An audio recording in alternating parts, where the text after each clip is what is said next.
일본 정부가 반도체 핵심 소재인 포토레지스트의 대중국 수출을 중단했다는 의혹에 대해 공식 부인했습니다. 그러나 업계에선 단순한 해프닝으로 보지 않는 분위기인데요. 정부 차원의 공식 규제는 없었다 해도 개별 기업 단위의 통제 가능성은 여전히 열려있기 때문입니다. 흥미로운 점은 이 소식을 접한 한국 반도체 업계의 표정입니다.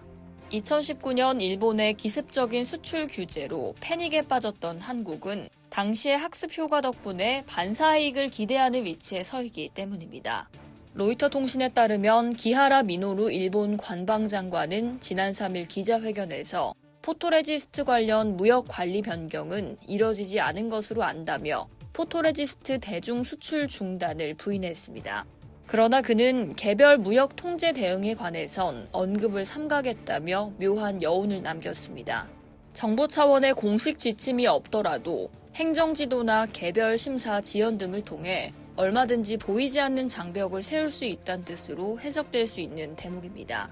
포토레지스트는 반도체 웨이퍼에 회로를 그리는 노광 공정의 핵심 소재인데요. 특히 7나노미터 이하 초미세 공정에 필수적인 극자외선용 포토레지스트는 일본 기업들이 전 세계 시장의 약 95%를 장악하고 있습니다. 사실상 대체 불가능한 독점적 지위입니다. 중국은 현재 브라크립톤과 브라아르곤 포토레지스트의 90% 이상을 일본에 의존하고 있어 공급이 끊길 경우 중국 최대 파운드리인 SMIC 등의 생산 라인이 마비될 수 있다는 우려가 나옵니다.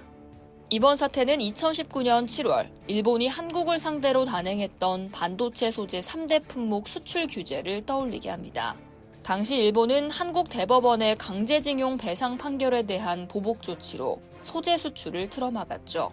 삼성전자와 SK하이닉스는 비상이 걸렸고 한국 정부는 소재 부품 장비 경쟁력 강화를 외치며 대응에 나섰습니다. 당시 국내 매체들은 일본이 자기 복을 걷어찼다며 일본의 규제가 오히려 한국의 자립을 도울 것이라고 경고했습니다.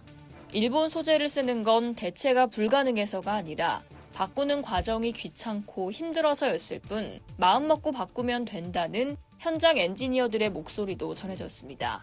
그리고 그 경고는 현실이 됐습니다. 우선 일본 기업들이 제발로 한국에 들어왔는데요.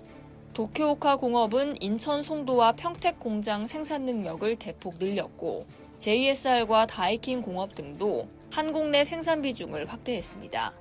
일본 정부의 수출 규제를 피하기 위해 고객사가 있는 한국 땅에서 직접 제품을 생산하는 우회로를 택한 겁니다.